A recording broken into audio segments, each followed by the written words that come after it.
hands of the faith in the Holy Land thought that it would be a very wonderful privilege if they could share some of the experiences that the pilgrims have when they come to the World Center.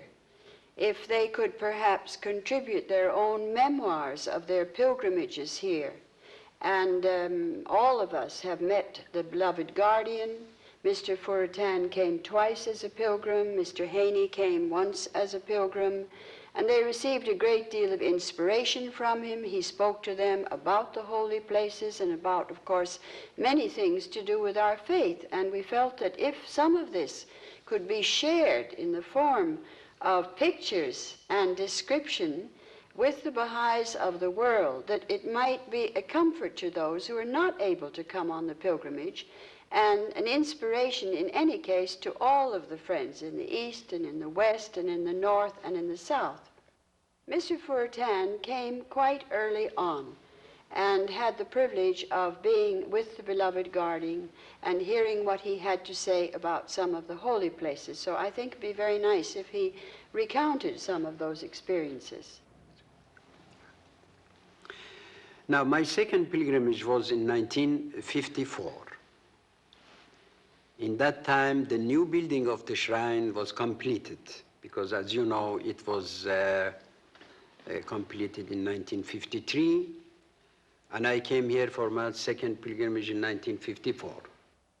And the procedure of pilgrimage, mostly for Persians and for men, was different from my first pilgrimage. The procedure was that every day we were waiting for the beloved guardian in Pilgrim House. And at 4 o'clock, he used to come by car to the main gate. And when he did come down, we were waiting for him under that eucalyptus tree. It's very close to the main gate. The moment we saw the guardian came in, we wanted not to keep him waiting for us. We used to run and in very quick way go to him. By hand, he stopped us. He said, "Don't tire yourself. Come quiet, quiet, don't tire yourself." He was so kind to us that he didn't want us even for a second to run and be tired. Then he spoke about the significance of the shrine. He said this shrine is a new style, badi'. He used this badi'. He used the verse of the Quran, badi'us samawat wal arz. It's new in the earth and in heaven. This is the verse of the Quran. It doesn't resemble to the synagogues or to the mosque or to the church. It's quite new style, new style. Then he explained all about the significance of the shrine, and he did so many times that I know now by heart. And of course you can find most of these things in the writings of him, either in Persian or English that you have. First he explained about the dome of the shrine in very beautiful way, very smiling lips, and beautiful eyes of the guardian that really I never can describe for you the beauty of those eyes. I can't go to that, and I cannot explain that. I cannot describe you what kind of eyes the beloved guardian had and how he looked to you and he smiled to you. It's quite different subject. To me, whoever saw the guardian, he could imagine that. Otherwise, it's very difficult to describe. In such way, he said, the dome, so-called, he said, the golden dome, is beautiful, attractive, and economical. Beautiful, he said, you can see the beauty. No need to explain. It is beautiful. You can see yourself. Attractive, because this attracts people to come here to the shrine and visit the shrine, because, again, he smiled in such a beautiful way, he said, because they do not realize the spiritual station of the beloved Bab. They are attracting to the golden dome. they are coming to see the Golden Dome. The moment when they are here, the shrine is silent teacher for them. And they understand about the station of the Bab, about the teachings. And economical, he said, look, economical. It's very economical because 12,000 tiles made in Holland, he says, in Utrecht, Holland, cost $10,000. Each tile is less than $1. Then he turned to us and said, who could believe, in very serious way, really I didn't saw the Guardian such serious as that evening. He said, who could believe that the remains of the Bab, after his martyrdom, will be brought here to the mountain of God in such beautiful shrine? Who could believe? I think there's one thing that might be added to what Mr. Furitan has said about the shrine.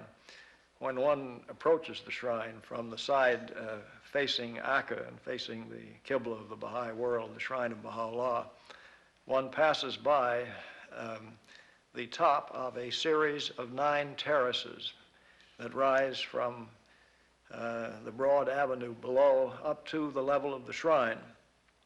Now, when the Guardian completed the last 2 of those terraces, he sent a very interesting and very stirring message to the Baha'i world.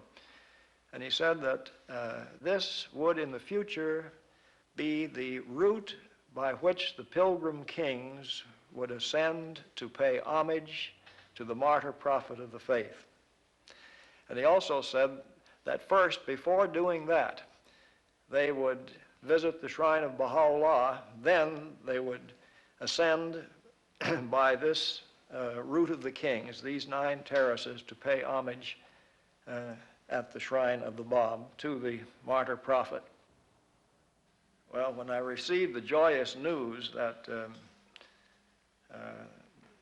the Guardian had extended to me the bounty of a pilgrimage, I was, of course, overjoyed. So eventually I arrived in Haifa. The Guardian was not here the first night. He was in Badji, and so hour by hour went by. The time of my coming in the presence of the beloved Guardian came closer and closer, and my trepidation increased hourly because I felt, as every pilgrim must have, certainly they were unworthy to come into the presence of the Guardian. In those days, the Western pilgrims had the bounty of having dinner with the beloved Guardian. He came to the Western Pilgrim House and he sat with us and talked with us during the meal. So it was announced, finally the hour came, it was announced that the Guardian was awaiting us downstairs. So I was hoping that the other friends living in the Pilgrim House would, those serving here, would precede me and I could sort of follow along afterward. And one of them said, oh, no, the pilgrims always go first, and gave me a shove down the stairs, and there I was. And I came into the presence of the Guardian with the trepidation that I mentioned earlier, and he immediately saw and understood everything. And he embraced me, bade me be seated. And from then on, I felt completely at ease. You know, every Baha'i knows that the Guardian was the sign of God on earth, the interpreter of the Word of God, the authorized interpreter of the Word of God. But he was also the head of the administrative order, the divinely ordained administrative order.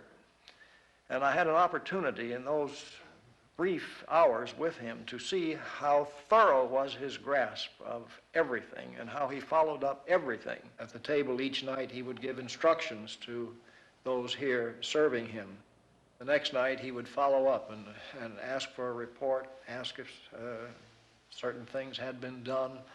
There was this ceaseless attention. He never just apparently gave an instruction and forgot about it. He followed up on it. And he insisted on getting all of the facts that would have a bearing on a particular problem and its solution. And I remember once he turned to me and he said, now, the National Assemblies also must provide me with the facts, because it is only with correct information and with correct facts at my disposal that I can make the proper decisions. I'm always urging the National Assemblies to keep me fully informed. He spoke about the decline of religions. He seemed to place a great deal of emphasis on that, and he said that the existing religions are constantly becoming more and more political. And he said that to the extent that this trend continues, and to the extent that they continue to become more political, the more rapid will be their decline as religious force in the world. He said it's inevitable, and it will happen. My fellow Hands have told you what their meetings with the beloved guardian was like, and they have given you a glimpse of how tremendously efficient he was in carrying on the work of the cause. Now you're going to go and make your own pilgrimage. You're going to recapitulate the history of the Baha'i faith in the Holy Land through the places that you visit. And wherever you go, you will see the touch of the guardian of the Baha'i faith, and how beautiful he made everything, his sense of history, his sense of proportion, his great desire to give joy to the hearts of all the Baha'is. We are going to begin at the beginning. We're going to begin with the prison city of Akka. In 1868, Baha'u'llah, the founder of the Baha'i faith, arrived at Akka in Palestine on the shores of the Mediterranean Sea. Akka was a heavily protected fortress city where Turkish troops were garrisoned. It was also the worst penal colony in the Turkish Empire. Baha'u'llah was a prisoner of the Sultan of Turkey. Across the bay of Akka lies Mount Carmel with Haifa at its foot.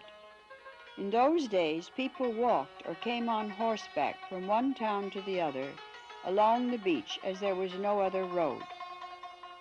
In the port of Haifa, Baha'u'llah, his family, and some of his followers, about 70 men, women, and children, disembarked from a steamer which had brought them from Turkey and were then taken across the bay in a sailing boat to Akka.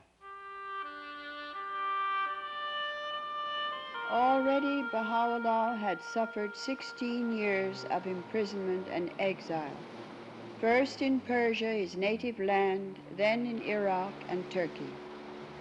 For the remaining 24 years of his life, he would be the prisoner of Akka. His sole crime was the extremely liberal, tolerant, and progressive message he taught. For this he was tortured, put in chains, condemned to death, imprisoned, and exiled at the instigation of a fanatical Muslim clergy whose vengeance pursued him for 40 years. In the terrible heat of August, Baha'u'llah disembarked at this sea gate and entered what he described as the most desolate city in the world, with a detestable climate and foul water.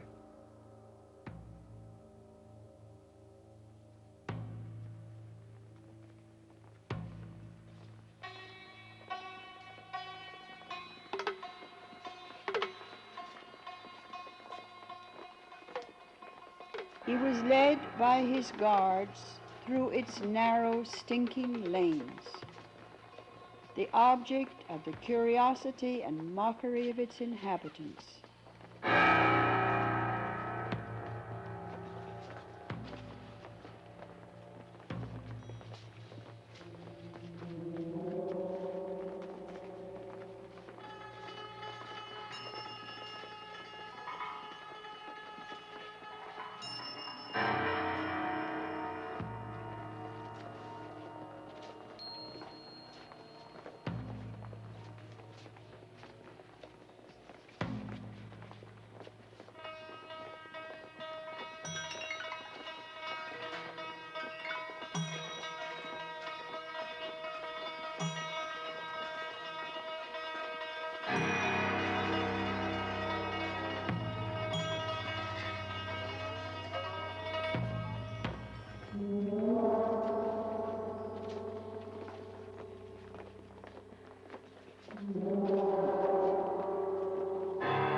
Finally he arrived at the army barracks and entered this prison.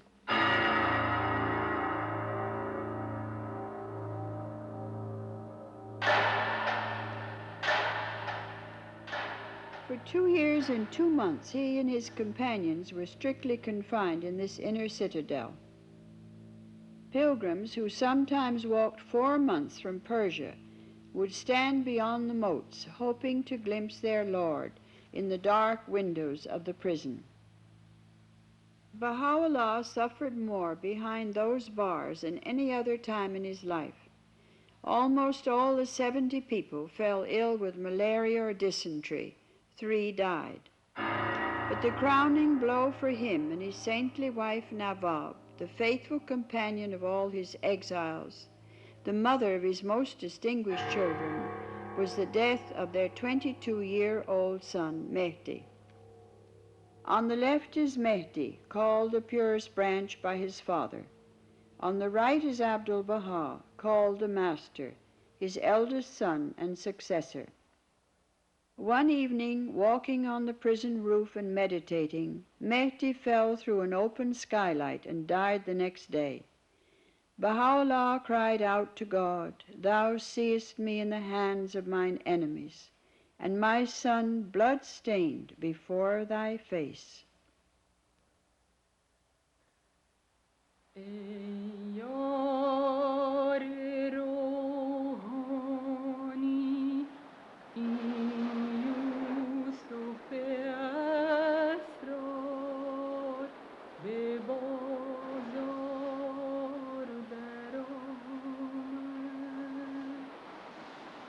ای چشم تو روشن،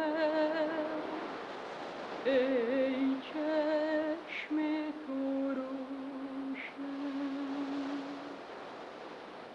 با روی منور،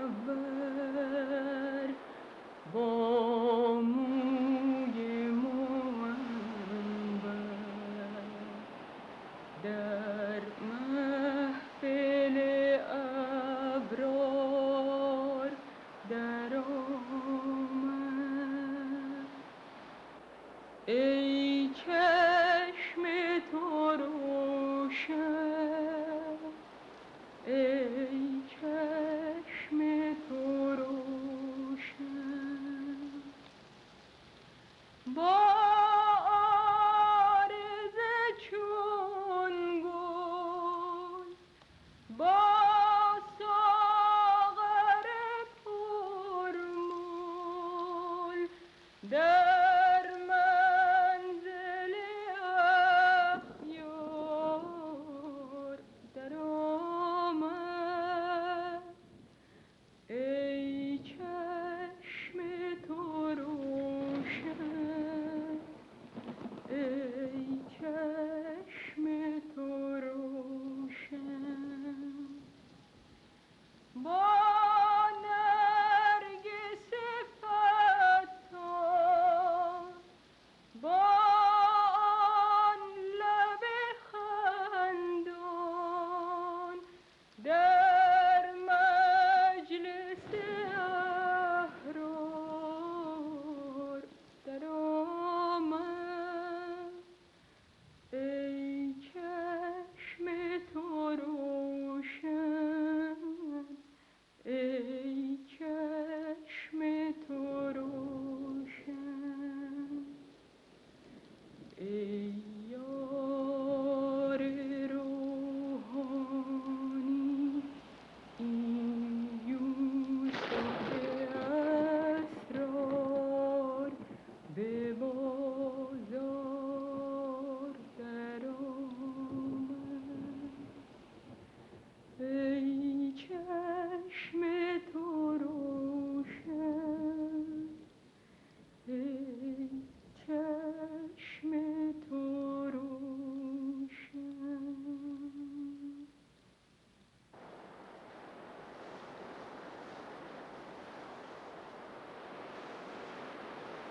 The weary years went by.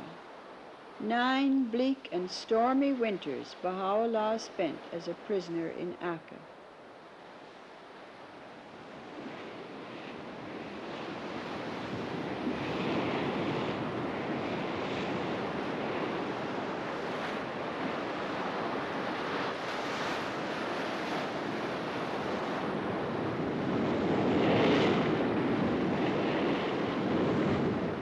After the first 2 terrible years of confinement in the barracks, he and his followers were moved to other buildings.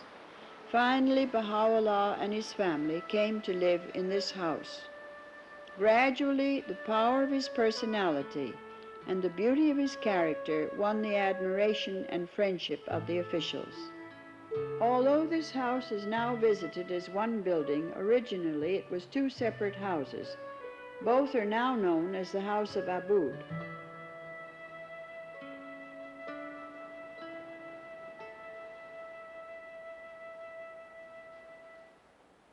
The Guardian built this little garden here, and it was open in those days to the public of Akka 1 day a week. And they came up and they were absolutely thrilled. They said, there is a house in Akka that has a roof garden. This is the house of Ruhiyyih Khanum, and this is the room in which Baha'u'llah revealed the Aqdas before he moved to the front part of the building, which is called the Beit Aboud.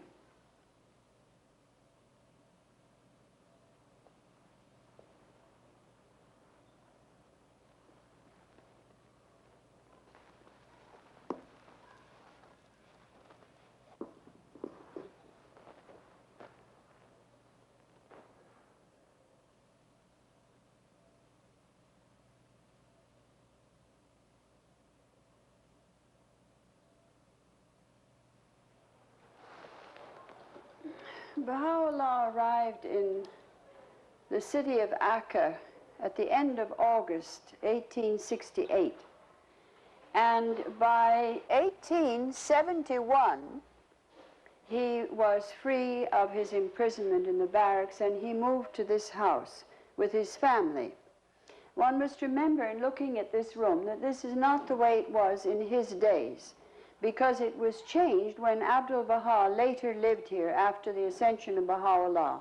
As a matter of fact, Abdu'l-Baha used to come and sleep in this room up to practically the very end of his life. It was in this room, which is because of this fact so very sacred to the Baha'is of the world, that Baha'u'llah revealed the Kitab-i Aqdas, which is the charter of the future world order, the future world civilization of Baha'u'llah, and the book that is the repository of his laws and his ordinances. You can see in this room the way Abdu'l-Baha lived. He lived so simply.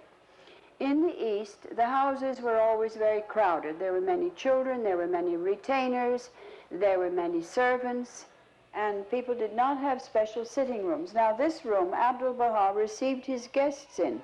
That's why there's so much furniture in it. And although it was the room in which he slept up till the end of his life, he used to come over here, and when he visited Akka, sometimes he would spend the night and sleep in this bed. This is nevertheless the way he lived when he was in this room. And that's why you see that there are these divans and these chairs, and they have not been changed from his days. That is why they have an appearance of having been worn out. You'll also notice that there were no rugs on the floor. There were just these straw mats, and everything was kept very, very simple.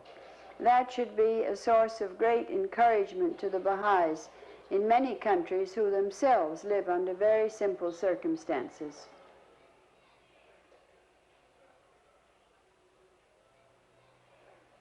Although this is so many years after the passing of Abdu'l-Baha and the days of Baha'u'llah, nevertheless, this view from this window is very much what they would have seen. And as you can see, you can practically lean over and touch the roof of the neighbors.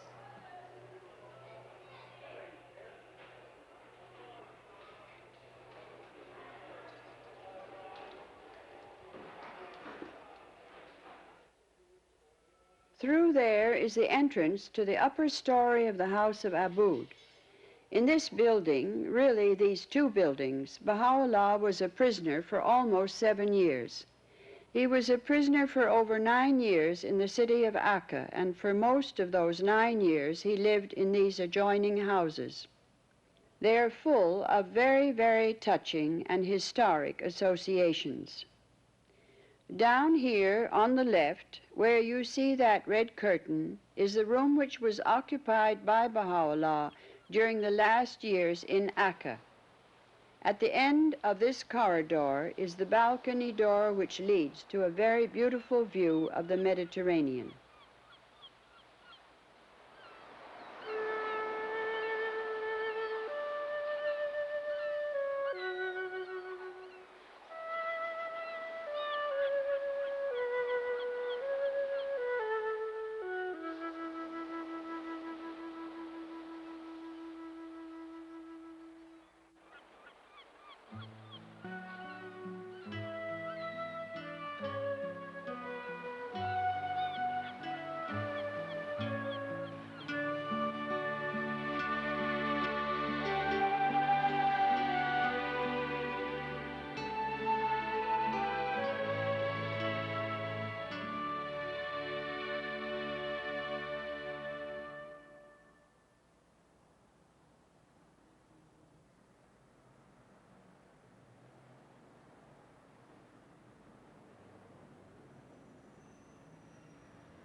Baha'u'llah spent the last years of his imprisonment in the city of Akka in this room.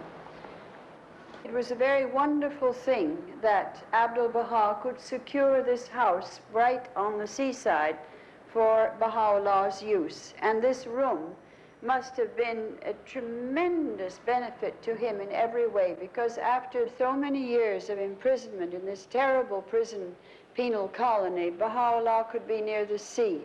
The air was better, the view was better, he had light and sunlight, and after the stifling atmosphere of this filthy city of Akka in those days, he was able to come and occupy this very beautiful room by the sea. You can see that we have kept it as much as we know how in the spirit of the furnishings that were here in the days of Baha'u'llah. This was where he used to sit. That is why Shoghi Effendi put here his Taj. He has placed a mark on the wall signifying that he sat here in this corner of the Mandar.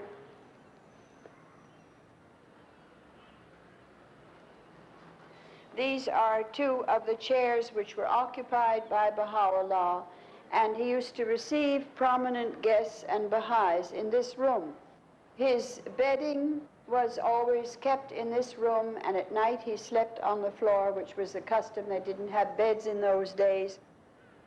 We heard from the history of the days in Akka, written by Shoghi Effendi himself in God Passes By, that a European general came once with the governor of the city of Akka to pay their respects to Baha'u'llah, and that this European general entered the room and remained on his knees during the interview, and then withdrew from the presence of Baha'u'llah with the greatest of respect.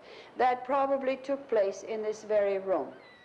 This happens to be an unusually beautiful room. You would have a difficulty finding anything comparable to it in this part of the Mediterranean. It was built by a very wealthy man, and it's decorated in a very fine style of that period.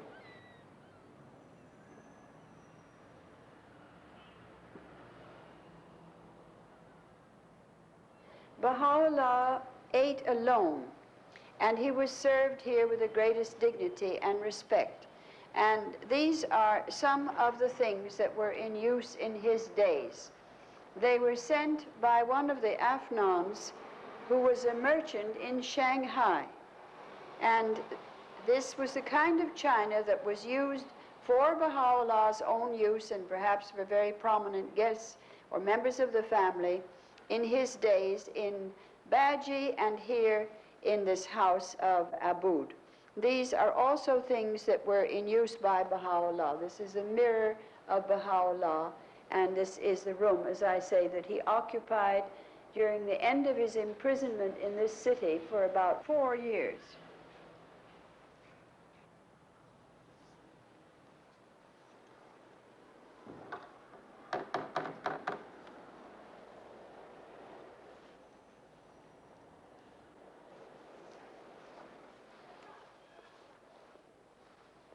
This was the room that was occupied by Nawab, the mother of Abdu'l-Baha and the wife of Baha'u'llah.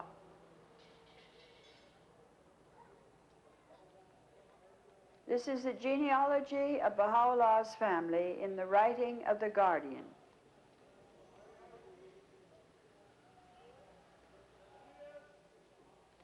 You can see that in this room, Shoghi Effendi put so many things associated with the wife of Baha'u'llah, the mother of the Master. You see, there is her grave. This is another photograph of her resting place. He put the picture of her sons, Abdu'l-Baha and Mehdi, the purest branch, in this room.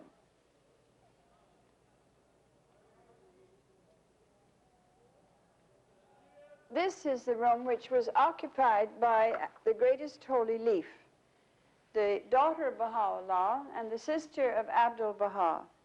And Shoghi Effendi, with the greatest of tenderness and love for this great aunt that he loved so dearly, he put all of these beautiful photographs of her on the wall, in her early girlhood, in her maturity, and two pictures of her in her old age, and that not being enough, he put still another picture of her. You can see that there are things associated with her, very beautiful night photograph of her monument, which was constructed after her passing in 1932. Again, one has to remember that this is just for the pilgrims to feel that the place is lived in. It was not like this originally. It was very, very, very much more simple. All of these things in this hall and all over these holy places that the pilgrims visit were arranged by the Guardian to impress them, and also the non-Baha'is who visit these places, with the importance of the faith, its grandeur, its objectives, its history. Now, this is the testimonial of Queen Mary of Romania, whom you see in this first picture, to the glory of the faith of Baha'u'llah and to what she found in the faith of Baha'u'llah that made her accept him. Over there, on that wall, you have a very unique painting made by Marion Jack, a Canadian who was a painter, and it's taken from the balcony of the mansion of Baha'u'llah looking towards Akka.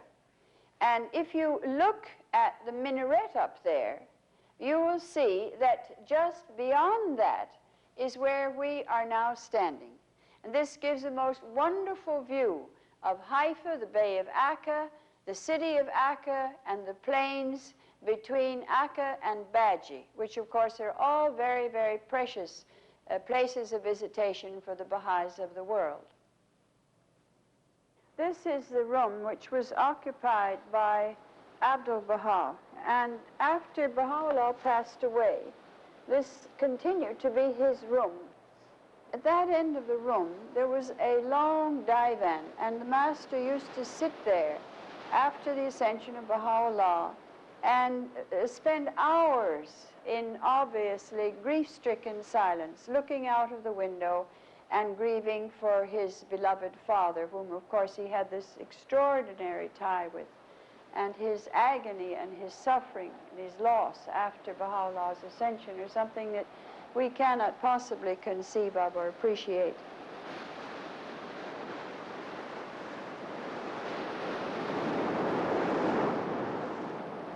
It was Abdu'l-Baha who ended the bitterest years of his father's captivity.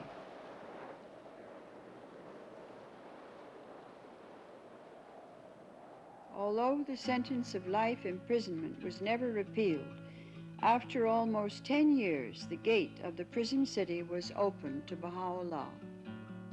Now admired by high officials and revered by the populace who called him His Highness and the august leader, he was at last free to move about the countryside.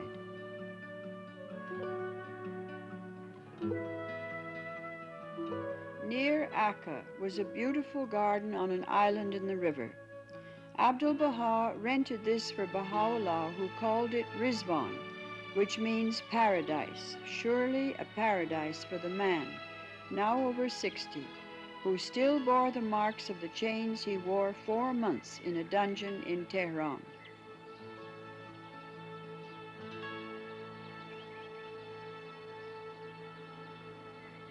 He used to rest in this small house when he came here.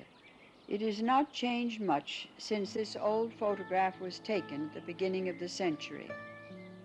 His bedding, wrapped up and placed here on this table, is original, but other things have been added in later years.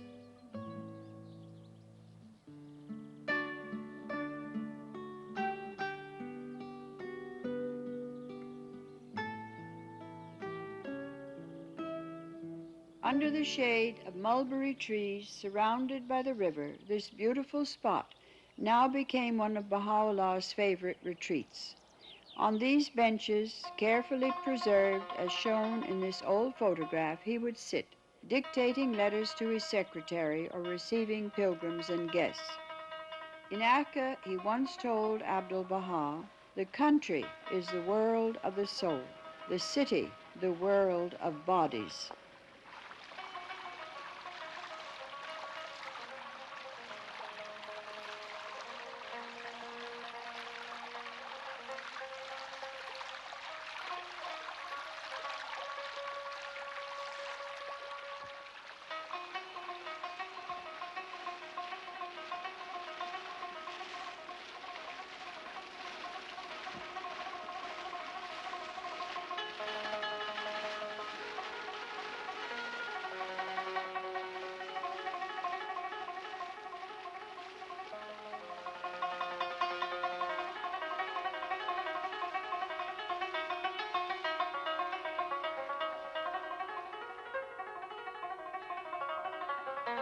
Although the Garden of Rizwan was frequently visited, it was here, in the heart of the countryside, some kilometers north of Akka, that Baha'u'llah now lived at Mazra'e. Again, we have an old photograph of how this house appeared in his days. Those are the windows of his room.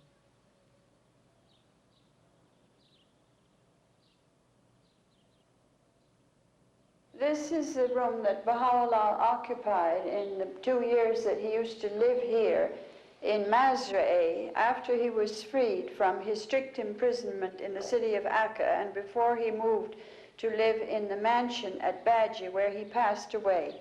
Again, none of these things are original. The room is original and untouched, but it was furnished by the guardian so that the pilgrims could come and have the blessing of visiting another room that was occupied during Baha'u'llah's days by himself.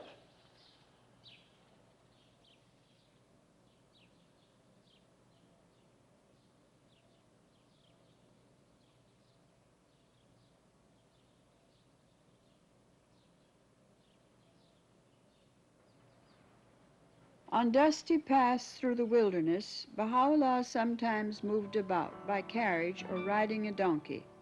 Though a prisoner until he died, the years of strict confinement were over. As Abdu'l-Baha said, if his light before the days in Akka was like a star, there it became like a mighty sun. Abdu'l-Baha at last succeeded in acquiring a worthy residence for his father, the beautiful Oriental Palace at Baji. This old photograph shows how it must have looked in those days. At this stoop, Baha'u'llah used to mount his donkey. It has been carefully preserved by Shoghi Effendi. About 1880, Baha'u'llah came to live here in what he called his lofty mansion.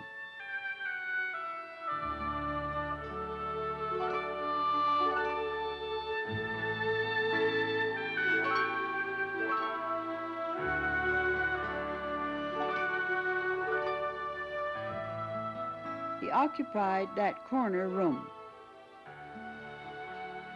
His beloved son had brought him here where he found a measure of peace during the last 12 years of his life, weary from over 30 years of perpetual persecution, imprisonment, and exile.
It was in this corner that Baha'u'llah used to sit, and it was in this position that Professor Brown of Cambridge University had the honor of being received by him. We have some very, very precious relics of Baha'u'llah. They are things which are of great historic interest, and they mean a great deal to us because they are the actual things that he used. This is his Taj, which was the hat which he wore all the end of his life, and a white turban would have been wound around it. We have something here which is infinitely precious. We have some of the locks of the hair of Baha'u'llah, which his daughter, the sister of Amatu'l-Baha, the greatest holy leaf, used to take hair by hair from his comb and make into locks that resembled the beauty and luxuriance of his hair. I personally think that this is one of the most touching things that we have the privilege of seeing in the Baha'i world, that we can actually see these gorgeous, sort of living, wonderful hair of Baha'u'llah. We have another thing here which is infinitely precious, and that is a string of his prayer beads. And of course, he used many, many prayer beads. And this is one which was given to Miss Martha Root by an old Baha'i in Persia, and Martha Root gave it to my mother, and my mother gave it to me. It's an infinitely precious thing for anybody to be privileged to see. Of course, eventually it will go into some archives. Then we have here the socks of Baha'u'llah. You can see how small his feet were. He was very short in stature. We have the arakchin, which he wore at night. We have one of his shirts. As you can see, it is made of hand-woven cloth. We must remember that this is almost 100 years ago that things like this were in use. Here we have one of the abbas of Baha'u'llah, made of camel hair woven on the handlooms of Persia. And here we have something which is of infinite significance and importance, and that is the hidden words, some of the original hidden words in the handwriting of Baha'u'llah himself. He had very, very beautiful penmanship, and it is infinitely precious to think that these wonderful words of wisdom, we are able to see how they were written by his hand in the original. Then we have the fur coat that was used by Baha'u'llah. There were no heating facilities in these buildings. They must have been bitterly cold, and he must have also felt the cold very much.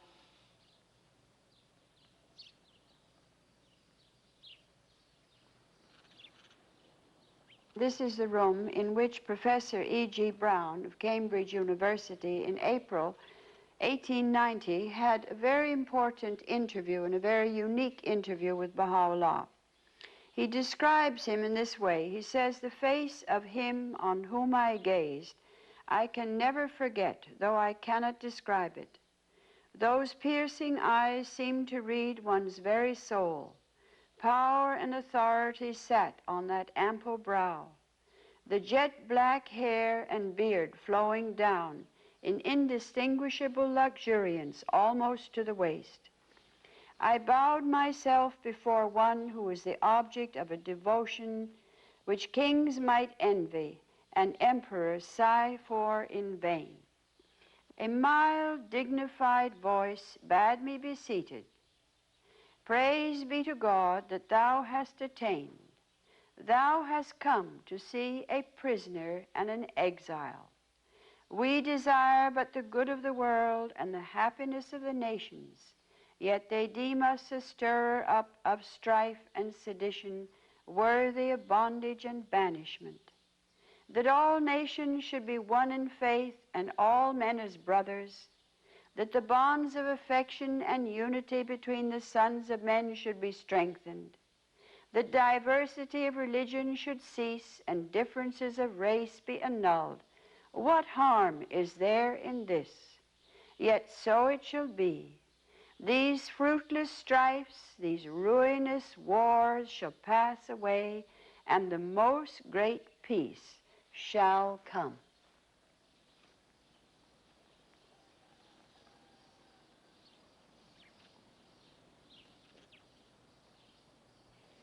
It was in this room that Baha'u'llah passed away on May the 29th, 1892.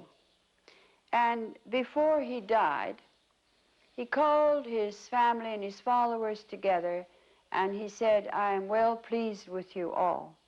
The gentleness, the loving kindness of Baha'u'llah, his patience, are indescribable. Not only his teachings are so marvelous and will change the whole life of men on this planet, but his love and his tenderness are unbelievable. And I think you feel him closer in this room than in any other place in the Holy Land. It's as if you could, well, almost touch the hem of his robe and almost see him and hear his voice when you come into this very precious room.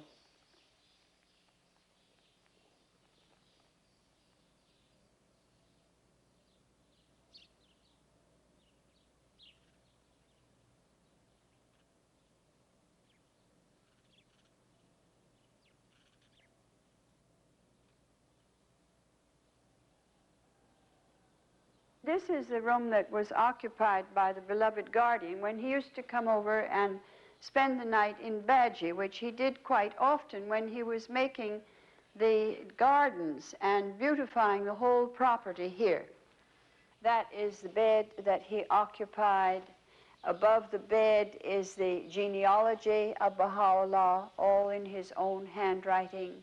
Above that is one of the early designs for the first Mash'Allah's car in the West, which happens to have been done by W.S. Maxwell, the hand of the cause, who designed the superstructure of the Shrine of the Bab. And Shoghi Effendi placed this original design of his here in this position. Above that are two of the beautiful birds of paradise of Meshkin Qalam. And in this whole room, you see things that are of great historic interest. On that side of the wall is a picture of the greatest holy leaf drawn from life by a very well-known American portrait painter, Daisy Smythe. This is the picture of Abdu'l-Baha in his youth, and it was taken at the same time as the only photograph that we have of Baha'u'llah. It was taken in Adrianople before he left on the final stage of his imprisonments and exiles to come to the Holy Land. You see, this room of Shoghi Effendi, which he used to sleep in when he came over to the mansion, is exactly opposite the room of Baha'u'llah. Baha'u'llah's room is in the eastern corner, and Shoghi Effendi's room is in the western corner of the mansion. When the guardian came over here, he did something that I think will be a great comfort to many people who live simply. He used to tell me, I'm going to Baji to spend the night. And he would walk out of the house with his toothbrush in his pocket and get into his automobile and come over here, and sometimes he stayed here as long as 4 or 5 days. And it was just as simple as that.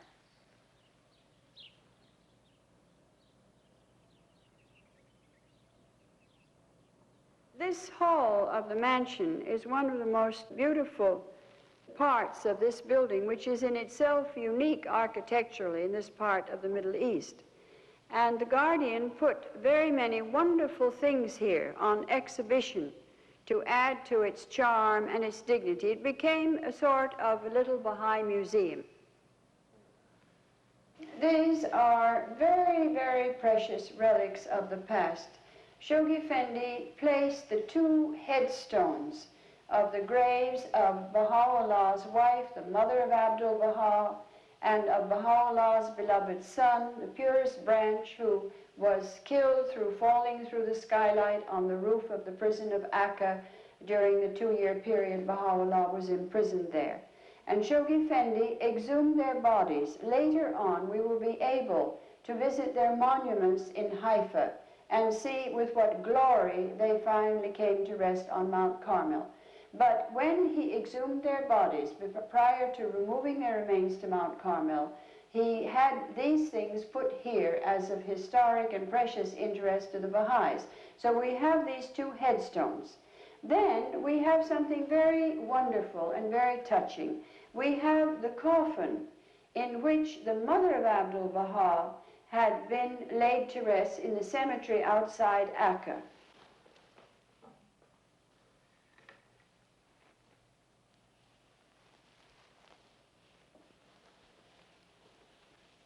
When Shoghi Effendi, with his own hands, went to exhume these precious remains, he got into the graves and himself took them out and placed them in new coffins with the greatest of respect and brought them to Haifa in the vicinity of the shrine of the Bab on Mount Carmel prior to their interment in the garden close to the remains of the greatest holy leaf, Ruhiyyih Khanum.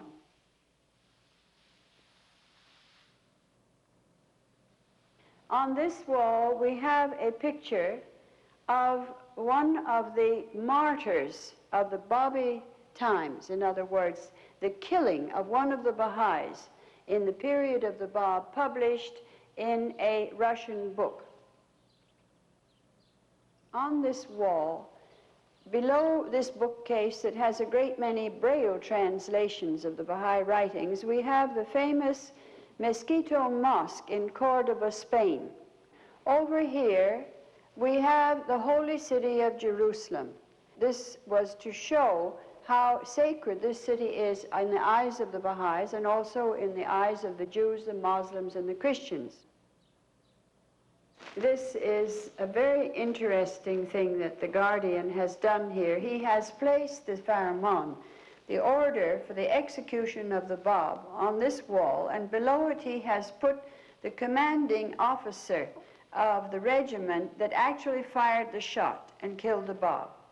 And then, opposite this, deliberately, the Guardian conceived the idea of placing the first local spiritual assemblies of Latin America, assembly by assembly. And he was very, very happy over their formation. It was part of the first 7-year plan. And he said that this commanding officer could look at the result of his work, what had come about from the execution of the Bab.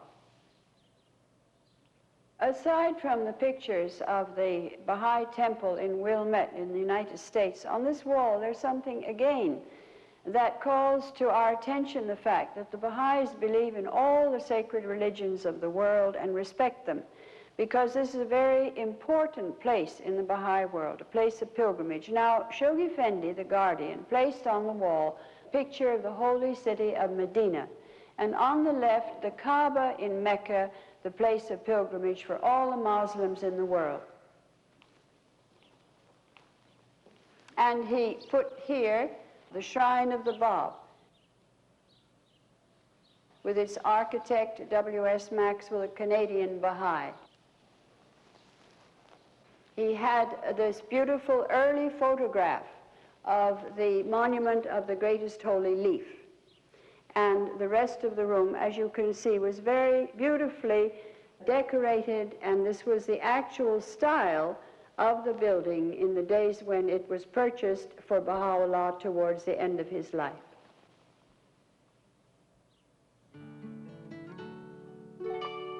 Baha'u'llah's room opened onto this secluded court on the balcony where he could enjoy privacy.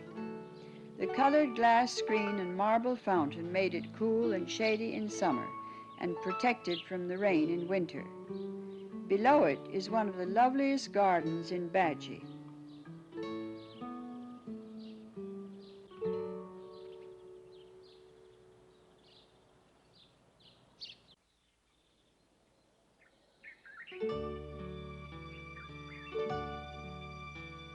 After Baha'u'llah's passing, the mansion was occupied for many years by other relatives, and Abdu'l-Baha rented a small house near his tomb.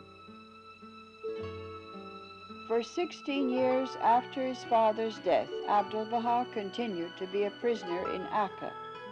When the officials were friendly, he had more freedom. Often he stayed here in Baji, where he received many pilgrims.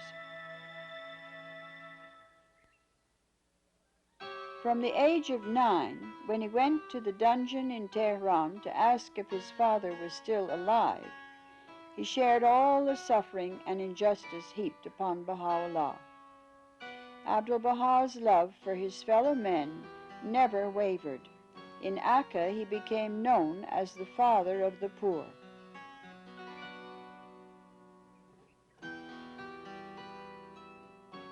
This simple room brings him very close to us.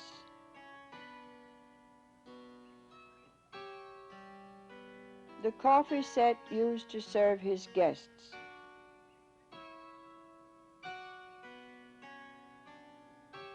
His own binoculars. His tea things. The successor of Baha'u'llah was like a stainless mirror that reflected his light to perfection.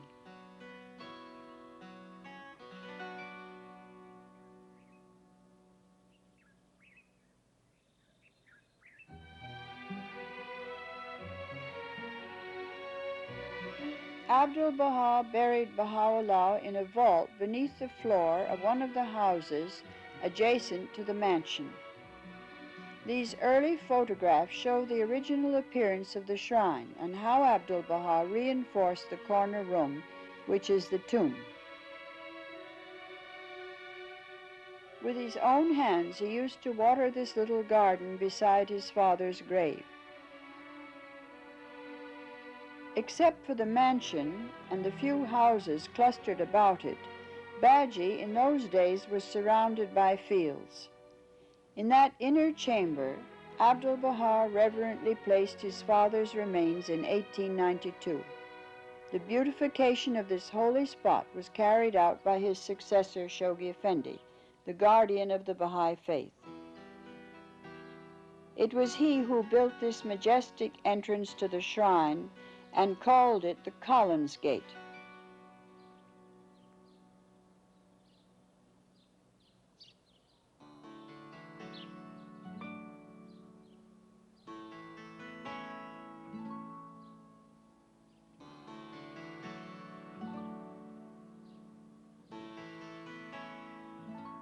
He who embellished it by erecting this simple but dignified portico and placing above it the symbol of the greatest name, an invocation to God often used by Baha'is, which says, "O thou glory of the most glorious."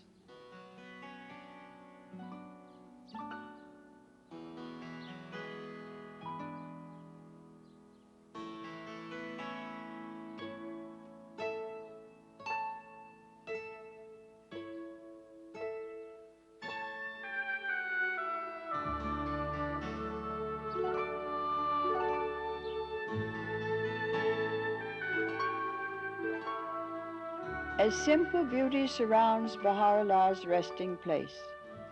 From it, an almost tangible sense of peace flows out. His words echo in our ears. We desire but the good of the world and the happiness of the nations. The happiness of the nations.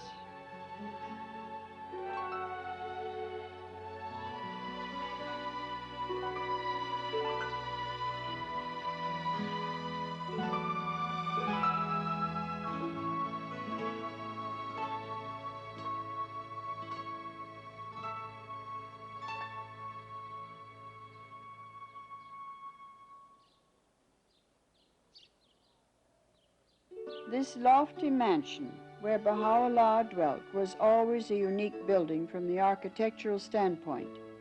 It was completed in 1870, passed out of our hands for many years, and was painstakingly restored to its original glory by Shoghi Effendi. In the old days, this was the side door of the mansion and probably seldom, if ever, used by Baha'u'llah.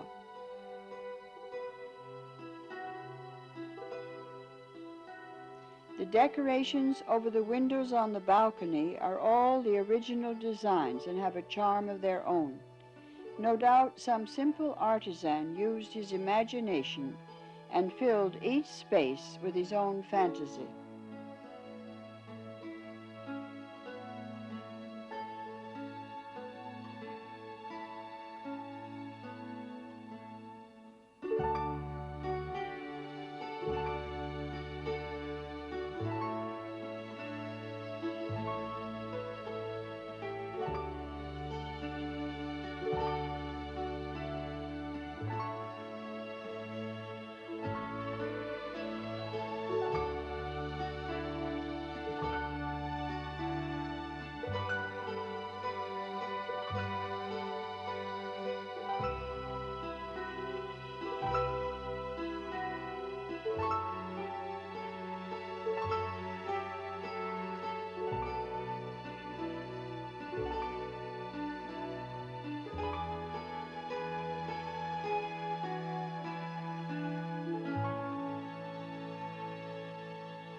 Everything that Shoghi Effendi developed here has to be seen on the background of what it used to look like. This was raw countryside.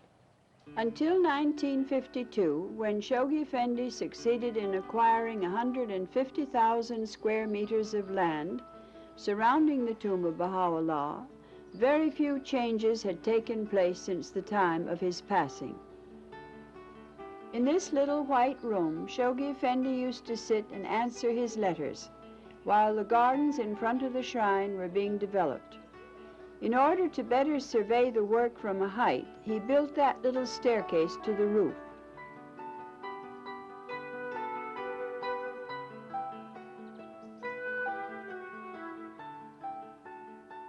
Now, the whole concept of the Guardian was to pay respect to the resting place of the supreme manifestation of God, Baha'u'llah, and this is the point of adoration of the whole Baha'i world.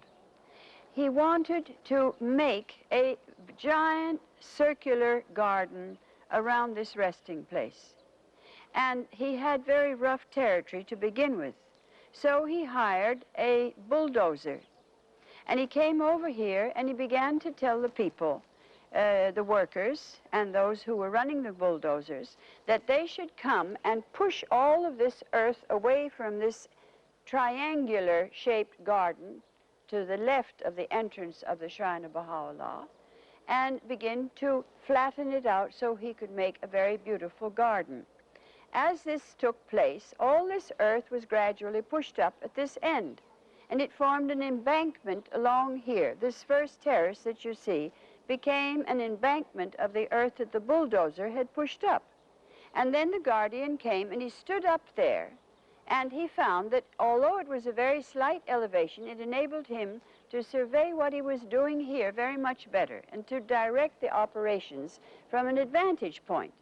Then he went on, flattening this whole area, pushing the earth all in this direction, and he built the second terrace. And the higher he went, the greater the beauty of his garden became. Then he built that third terrace, which was completed after his passing in 1957. The whole originality of these gardens is entirely due to Shoghi Effendi.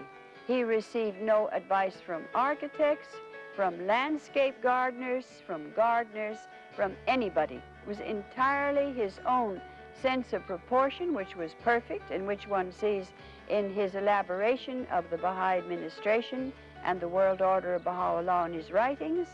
And he received no help from gardeners. He had nothing but very ordinary farm labor who did the gardening work here. He had no qualified gardeners whatsoever.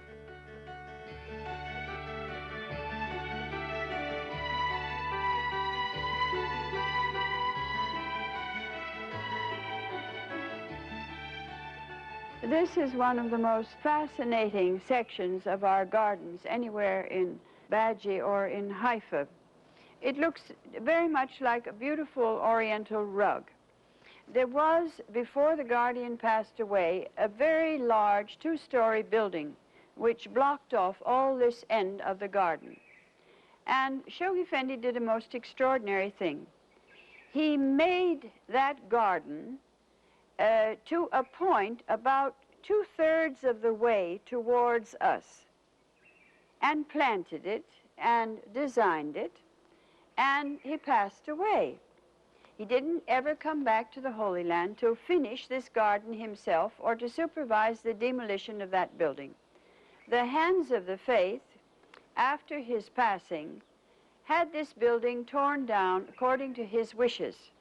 And then we wanted to complete the development of this section of the garden.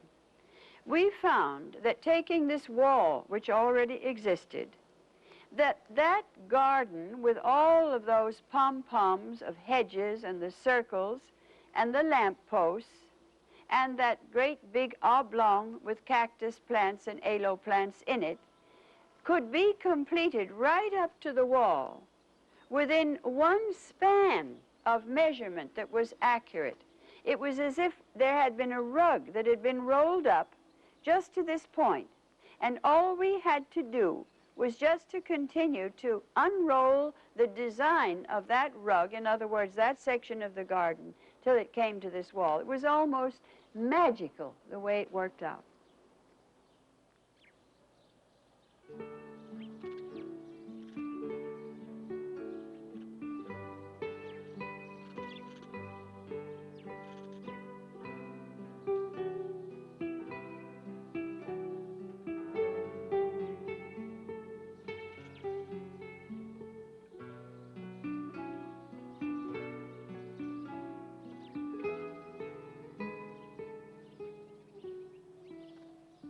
The Universal House of Justice, the supreme body of the Baha'i faith, built this new entrance for the convenience of the thousands of tourists and Baha'is visiting Badji.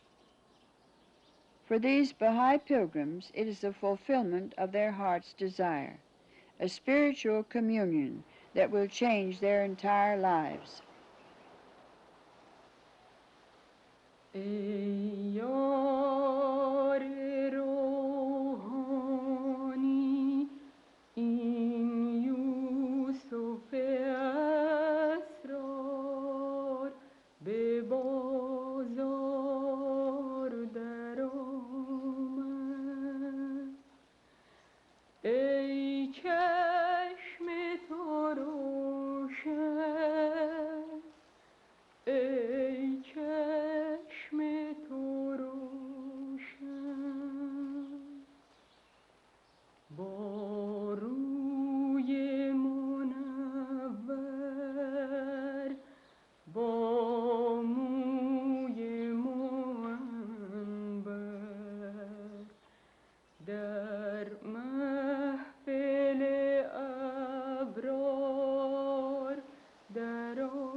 On clear nights from the balcony of the mansion, the Bab Shrine can be seen across the bay in Haifa, glowing like a mighty jewel on Mount Carmel.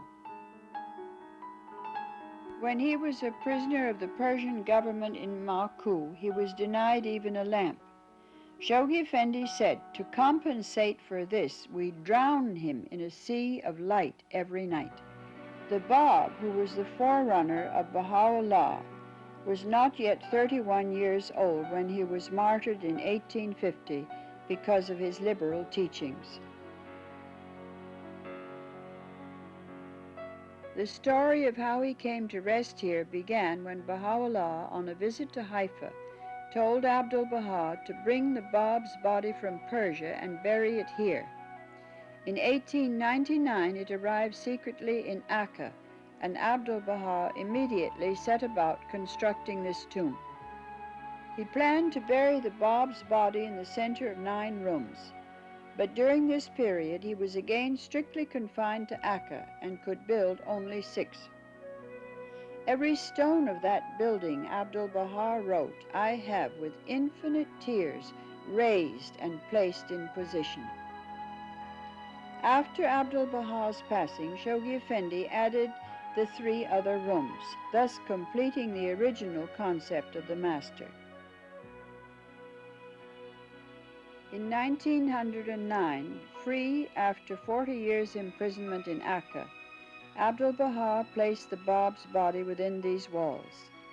Casting off his shoes, cloak, and turban, his silvery hair waving about his luminous face, he bent over the coffin and wept as if his heart would break.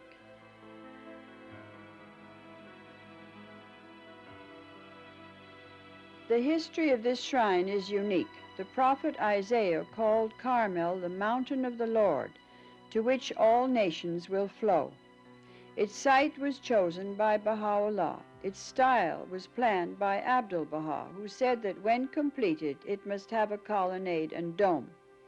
The model of the building was displayed by Shoghi Effendi in 1944 on the first centenary of the Baha'i Faith. Standing on the mountain, looking across the bay, the Queen of Carmel reigns. She reigns majestically.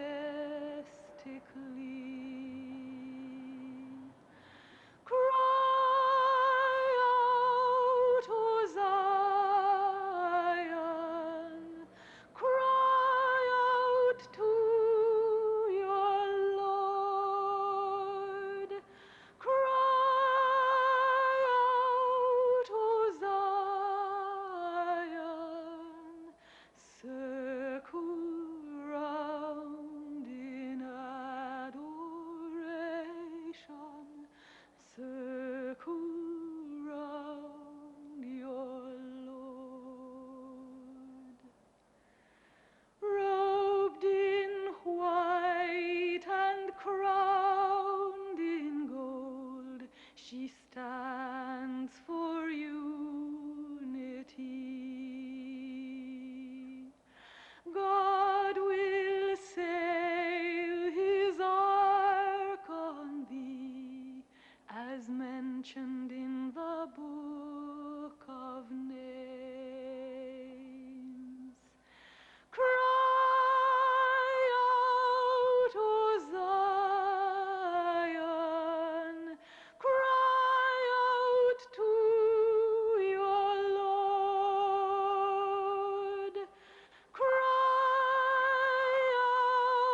In the upper garden behind the shrine, there still stands the circle of cypress trees which mark the spot where Baha'u'llah once sat and instructed Abdu'l-Baha to purchase this land and build the Bab's tomb here.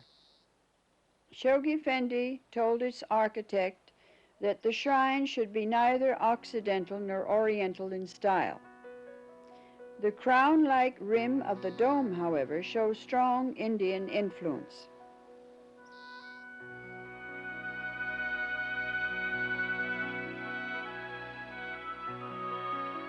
The 18 windows in the drum symbolize the 18 disciples of the Bab.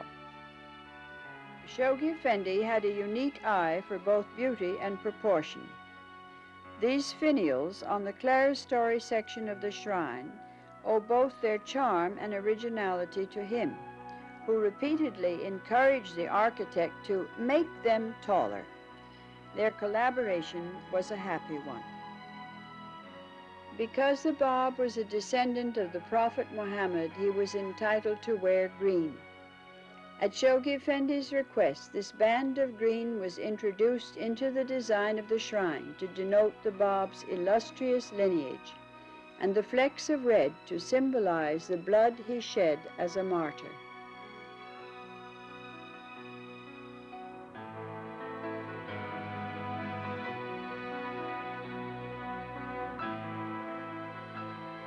A singularly gentle and pious youth, he was in his 30th year when he was killed. Of the 6 years of his religious ministry, over half were spent in dismal prisons in the north of Persia. This beautiful tomb is worthy of that life and death. From the main entrance to the shrine gardens, we cross one of Haifa's busiest streets to reach the gate of what is called the Monuments Garden, where Baha'u'llah's daughter Ruhiyyih Khanum is buried, in what is surely one of the most unique cemeteries in the world. This is the resting place of the greatest holy leaf, the sister of Abdu'l-Baha and the daughter of Baha'u'llah. Shoghi Effendi said that she was endowed from birth with meekness and fortitude. He said something so beautiful about her character that I would like to read it. He said, her sleepless vigilance, her tact, her courtesy, her extreme patience, and heroic fortitude. In many, many places in the writings of Baha'u'llah, Abdu'l-Baha, and the Guardian, there are these wonderful testimonials to the greatness of the station of the greatest holy leaf. She passed away in 1932, and the Guardian was not present, and he specified that she should be buried here on Mount Carmel. And he ordered for her this perfectly exquisite marble monument, which was made in Carrara, and which he literally, you might say, designed himself. He told the architect exactly what he wanted. Shoghi Effendi said often to the pilgrims that this was like the administrative order. You could take it as a symbol of the administrative order because you had the foundations of it, which are the believers and the local spiritual assemblies. Those are the steps. The pillars are the national Baha'i assemblies of the world that are the foundations holding up that dome. And that the dome was like the universal house of justice. And he considered that this was an emblem, in a way, of the administrative order. This, to me, has always been a love temple. I consider it the embodiment of the love that the Guardian had for the greatest holy leaf. She, next to Abdu'l-Baha, was the great mainstay of his life and the greatest influence in his life, and had the most profound effect on the Baha'i world, really from the very beginning of the faith in Baghdad till the very end of her life in 1932. But the Baha'is don't perhaps realize it yet. But gradually her stature will rise, and they will come to appreciate her supreme role in the teachings of Baha'u'llah and in the faith and the order of Baha'u'llah. All of these gardens and paths were laid out by Shoghi Effendi himself. He stood here, he planned it, he had it done in front of his eyes, he designed it from beginning to end. And this is the unique charm of these places.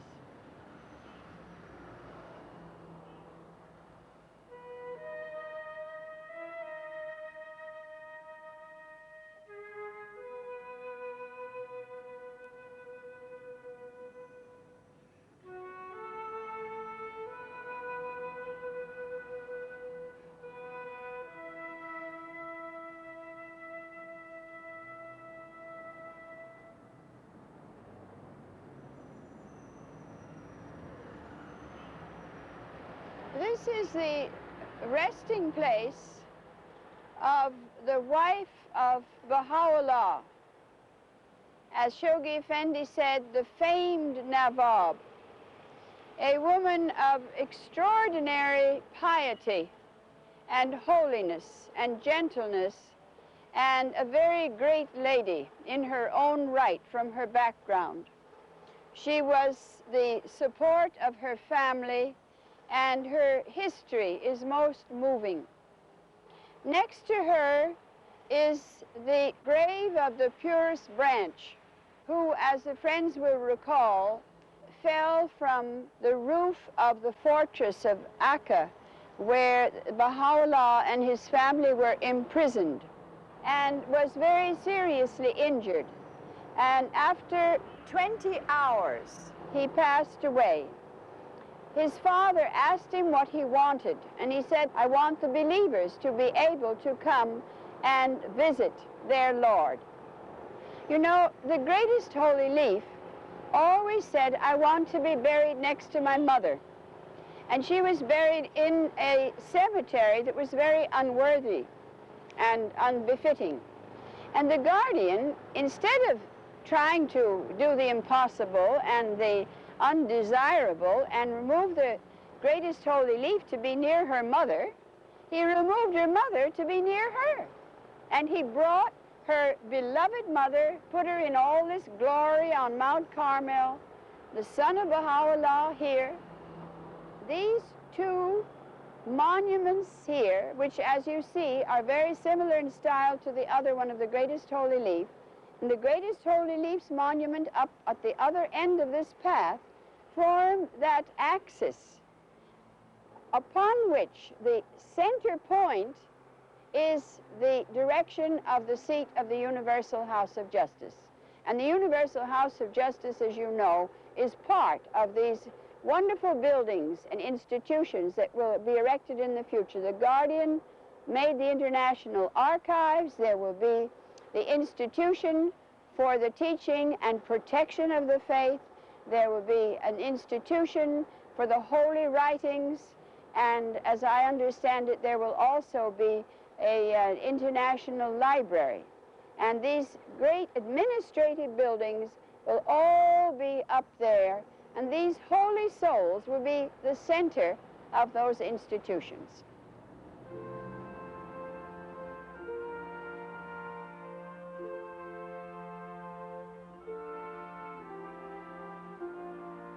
It is difficult to associate a place like this with death as most people understand it, or to remember these lovely monuments are actually tombs, like this one over the grave of Amatu'l-Baha's wife.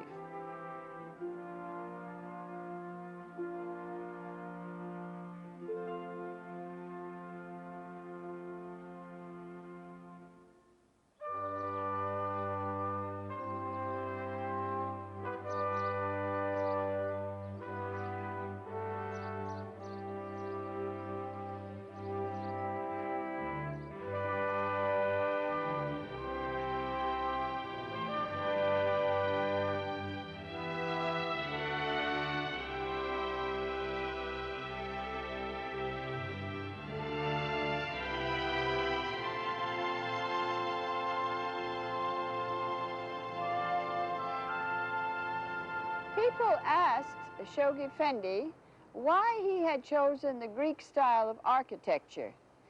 And he said that it was because for 2,000 years it had been pleasing to people, that they had considered it beautiful unfailingly for 2,000 years.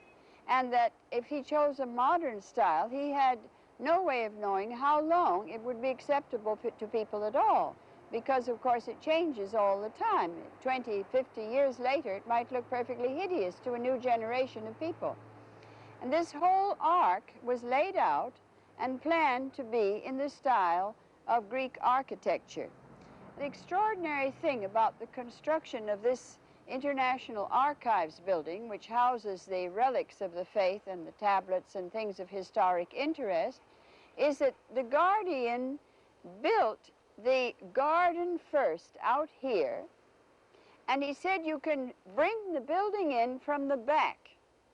So a road was constructed back there, just contrary to what any other human being in the world would have done. And we built this building into the garden, which he had already landscaped and prepared, so that when the building was completed, the garden was already partially grown. And he had the joy of seeing that before he passed away. Shoghi Effendi chose a famous Greek temple as model for the Archives building, with its Ionic capitals. The seat of the Universal House of Justice is also in the Greek style, but adapted to the needs of a modern building. In this case, the predominant order is Corinthian, as shown in these beautiful capitals on top of the 58 columns of the building.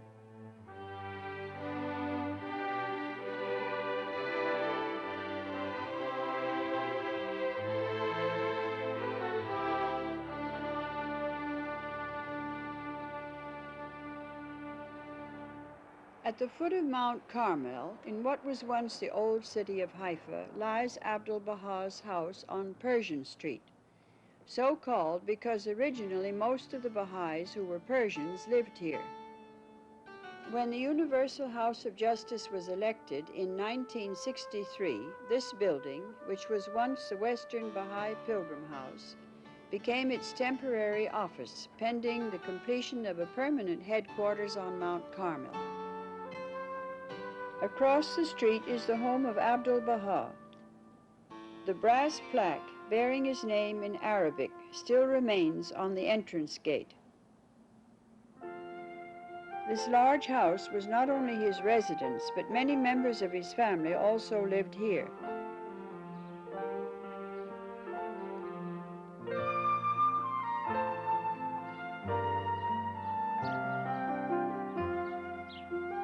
Amatu'l-Baha's bedroom was on the sunny side of the house, behind these windows.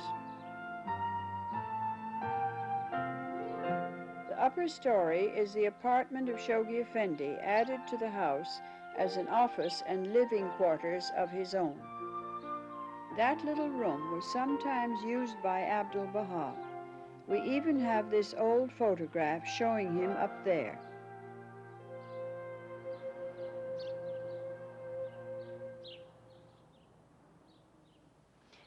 This is the main entrance of the home of Amatu'l-Baha, which was completed in about 1908. And during the following 2 years, he and the members of his family moved over here. This marked the end of his long imprisonment in the city of Akka.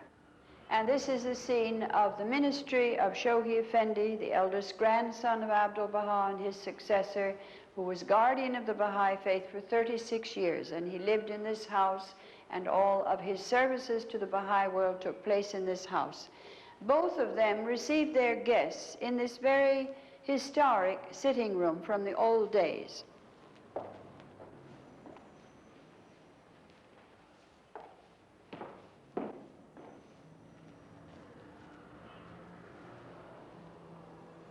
This is undoubtedly one of the most historic rooms that we have in the Baha'i holy places in the Holy Land. And in this sitting room, Amatu'l-Baha received many very prominent guests. He received General Allenby, who was responsible after World War I for Abdu'l-Baha receiving a knighthood from the British government. He received the King of Iraq, King Faisal of Iraq. Abdu'l-Baha always sat in that corner of that particular sofa. And Shoghi Effendi, during his whole lifetime, refused to sit higher up in this room than had been the position of his beloved grandfather, the master. And he always sat in that corner of that sofa. Nobody ever of the master or the guardian sat higher than those two places. But they always invited their prominent guests, and if the room was full of guests, all of the guests, to always come higher, so that anybody like the President of the State of Israel or Lord Samuel, whoever it might be, was always invited to occupy the upper seats, because those were the seats of honor. And then, of course, the guests of the guardian were here. Shoghi Effendi also received, as had Abdu'l-Baha, a great many pilgrims in this room. This was the room that many of the pilgrims have amongst the deepest associations with Shoghi Effendi. There's a very lovely story about this room. The greatest Holy Leaf went to Beirut, and she bought this furniture, this whole suite of furniture, for the reception room of her beloved brother Abdu'l-Baha. And then finally, there were very few rugs on the property in those days. This rug was placed here in this room. And Abdu'l-Baha, as you know, was very generous. He used to like to give things to prominent people and give things to very poor people, including often the coat off his back. And so a day came when he wanted to give this very beautiful rug, which was really the only valuable rug in the possession of Abdu'l-Baha's family in those days, and which was the rug in his reception room, away. And Shoghi Effendi told me the greatest Holy Leaf came, and she stood here. And she said, "Please, Abdu'l-Baha, not this rug.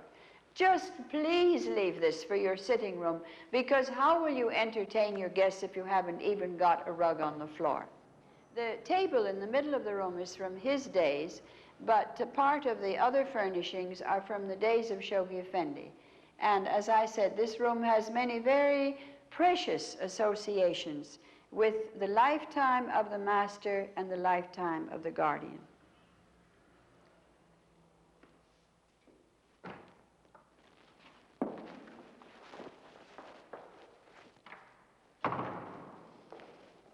This is the hall of Abdu'l-Baha's house, and in the old days he used to sit with some of his guests, Europeans, that he would invite for lunch around this table. This is the bedroom of Abdu'l-Baha, and Shoghi Effendi placed these curtains here and distinguished it from every other room in the house out of respect. And this is the place where the guardian used to sleep and work as a young man.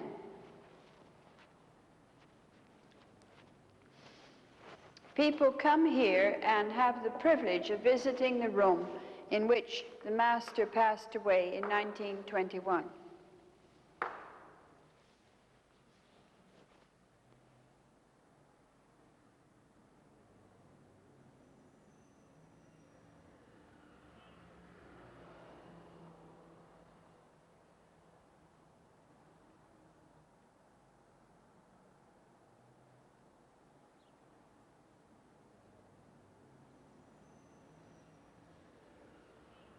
This is the bed that he occupied, the bed in which he passed away.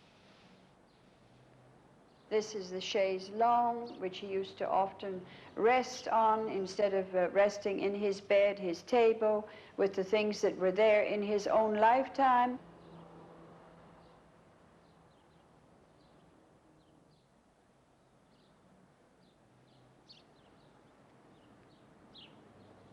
He always sat over in that corner, and he used to receive many of his guests and many of the pilgrims in this room rather than in the sitting room. He had a constant stream of visitors, and many of them would have been received and seen in this room.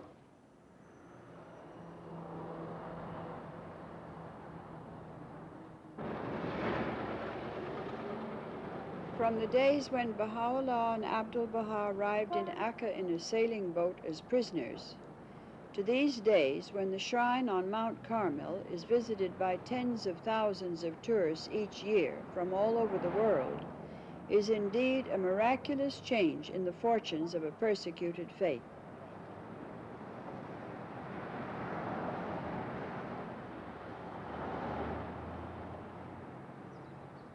The Baha'i Shrine is included in most tours. During the 3 hours every morning when it is open to the public, often over 3,000 people visit it.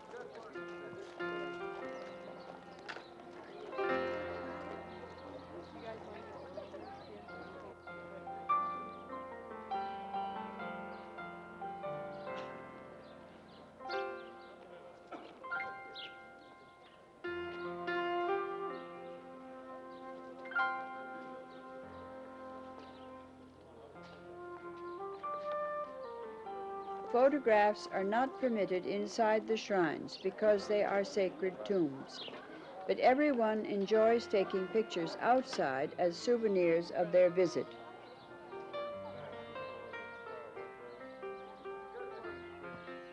Before Baha'u'llah died, many people came from the east to meet him. In Abdul-Baha's days, many more came from east and west. In Shoghi Effendi's days, the numbers greatly increased. Now thousands of pilgrims pour in from every country, every background, every race. They gather here in what was the Oriental Baha'i Pilgrim House. Often they are accompanied on their first visit to the shrine by a hand of the faith. Mr. Furtan describes to the Persian-speaking friends some of the moving events associated with the Shrine of the Bab. Having many times had the opportunity, when he himself was a pilgrim, of walking on these paths with Shoghi Effendi and hearing him speak about its history and its construction, Mr. Furtan is able to share some of these precious recollections with the Baha'is.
It is the custom to remove one's shoes, but there are no rituals or ceremonies in the Baha'i faith.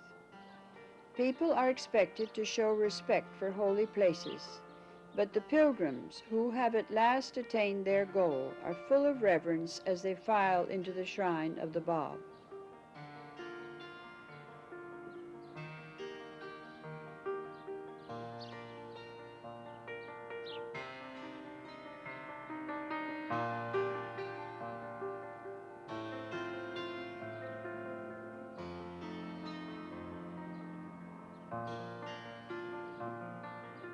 After their prayers in the shrine of the martyred forerunner of Baha'u'llah, the pilgrims visit the tomb of Abdul-Baha, adjacent to that of the Bab.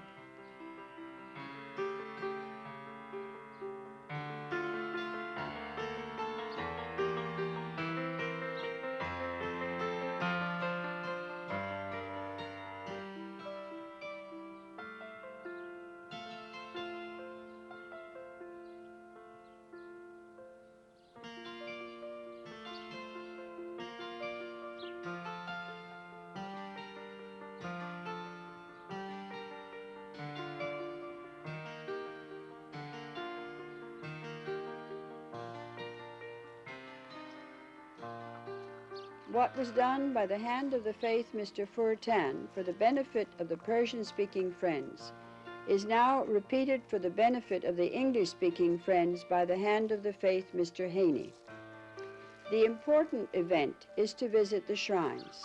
To be able to do this with one of the old Baha'is who knew the guardian is an added privilege.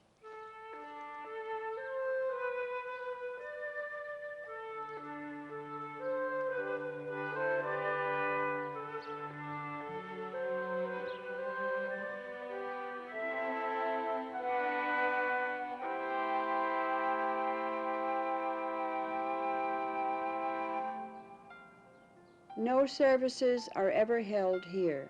They are places of worship only, where individuals recite prayers out loud or commune silently, each according to his own feelings and customs.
Shoghi Effendi said the view from Haifa is the best in the world because it combines the sea, the plains, and the mountains.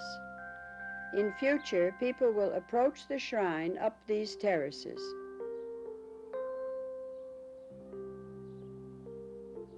This obelisk was chosen by Shoghi Effendi to mark the spot of the future Baha'i temple on the top of Mount Carmel, overlooking the sea.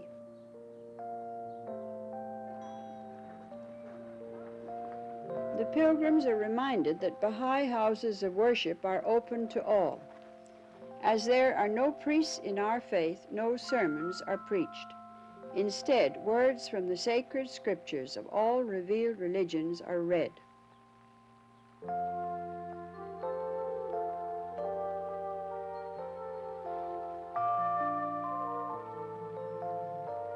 With absorbed interest, the pilgrims listen to the history of the members of Baha'u'llah's family buried here on Mount Carmel.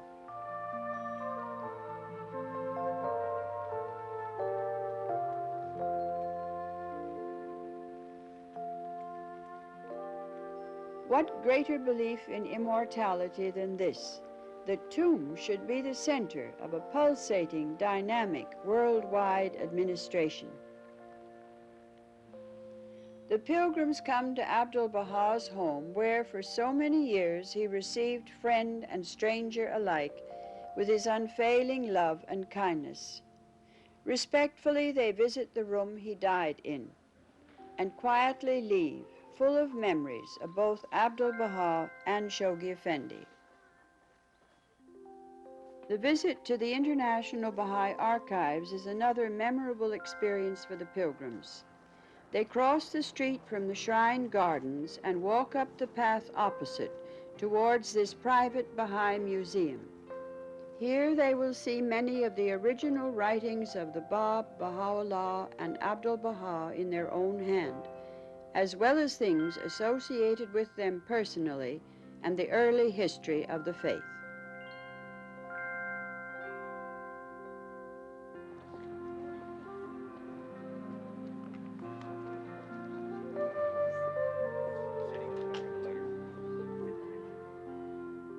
It takes over 2 hours to visit the archives.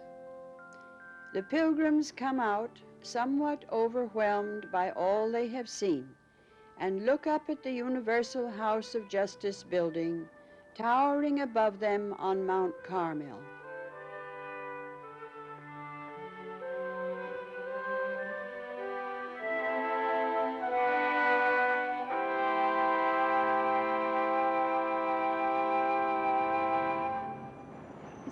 very wonderful thing to think that after the pilgrimage, the Baha'is end up looking towards the future in the building that is the seat of the Universal House of Justice. And all the bounties will flow from this wonderful place to all mankind.